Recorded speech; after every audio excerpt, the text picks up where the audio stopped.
Sergeant is here with the newspapers, beginning with the reaction in Turkey to this weekend's deadly New Year attack, of course, in Istanbul. Alison. Yeah, Stuart, let's start by looking at the front page of Sabah. It's a pro-government daily. We see a montage of images and headlines. One reads, terror massacre at a nightclub. We can also see some of the victims there down in the corner, including one who's a young police officer posted outside of the club. We also see on the left of the response of President Erdogan with his promise to destroy the source of the menace.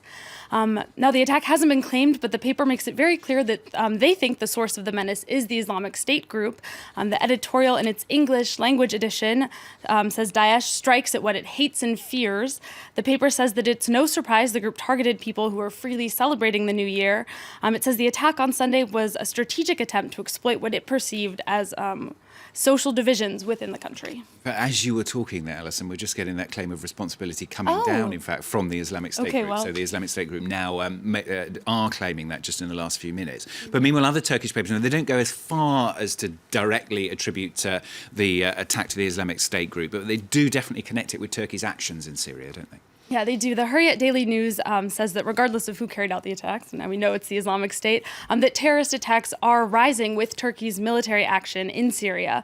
This analysis piece also points to two other factors that led to the attack, and one of those is intelligence failures. The paper notes that Erdogan's purges have left gaps in the police force. The paper points out that the policeman who was killed in front of the nightclub, who we just saw his photo, is a 21-year-old who was only in his 10th month of duty.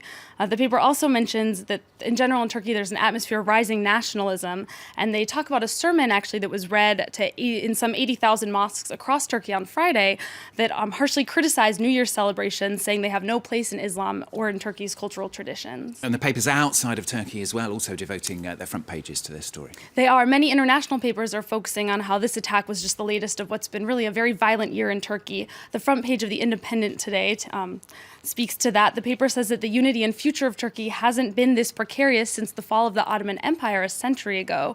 The paper notes in its editorial that President Erdogan's response to the year's violence has been a crackdown on civil liberties in general, but they're warning with their editorial that that type of response would lead Turkey even farther from peace. The Independent says that Turkey has failed to understand the nature and enormity of its threat, notably by turning a blind eye earlier to the Islamic State, which, according to the paper, had initially been somewhat useful to Turkey in fighting Kurdish groups.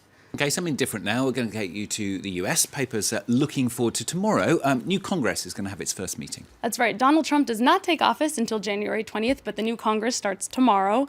Okay. The New York Times calls it the most powerful and ambitious Republican-led Congress in 20 years. There we can see that Senate Majority Leader Mitch McConnell, a Republican. The paper notes that starting tomorrow, they'll be laying the groundwork to take quick action as soon as Donald Trump is sworn in. Notably, they'll be preparing a measure that would clear a path to repeal the Affordable Care Act. And speaking of President-elect Donald Trump, he made some comments again over the weekend. Keeps doing that, doesn't he? That have cybersecurity experts worried. That's right, Stuart. No computer is safe, according to Donald Trump. He told reporters this weekend that if you really want to send a message without detection, you should write it out and send it by courier. The U.S. government has made cybersecurity a priority since the September 11th attacks in 2001, and Trump had said in the past that he wanted to make it a priority as well. But these latest comments have had experts sort of worried that if Trump thinks cybersecurity is somewhat of a lost cause, he's not likely to do anything about it. One exception, though, to Donald Trump's mistrust of computers, isn't there? Right, that's Twitter. As we know, he loves to tweet. And in an interview with the White House press secretary this weekend, the White House press secretary confirmed that Donald Trump will continue to use Twitter as a means of communication and as a way of announcing policy once he is in the White House. Now, this article from Slate points out that in November, Donald Trump had said that he would be restrained in Twitter use and maybe not use it at all once he was in the White House. He now seems to be going back on those words. According to the press secretary, the media is just freaked out that now Donald Trump can avoid them and have a direct conversation with the people. All right, we should wait and see. Now, finally, it is New Year, of course, and in California, some revelers took the opportunity to give the 94-year-old Hollywood sign a little bit of a makeover. They did. Forget Hollywood. Welcome to Hollyweed. That was a modification that they made by hanging a tarp over the sign. Now, many have interpreted this as a nod to California's voting in November to legalize recreational marijuana. It's also interesting that it's not the first time that the sign has read Hollyweed. On New Year's Day in 1976, someone pulled the exact same prank. That time it was a student who actually did it for an art class, working on scale, and that assignment did earn an A. I bet it did. I bet it did. Perhaps they'll get an A this time around as well. Thank you very much, Alison Sargent, with the papers on France 24, and Stephen back with business as well.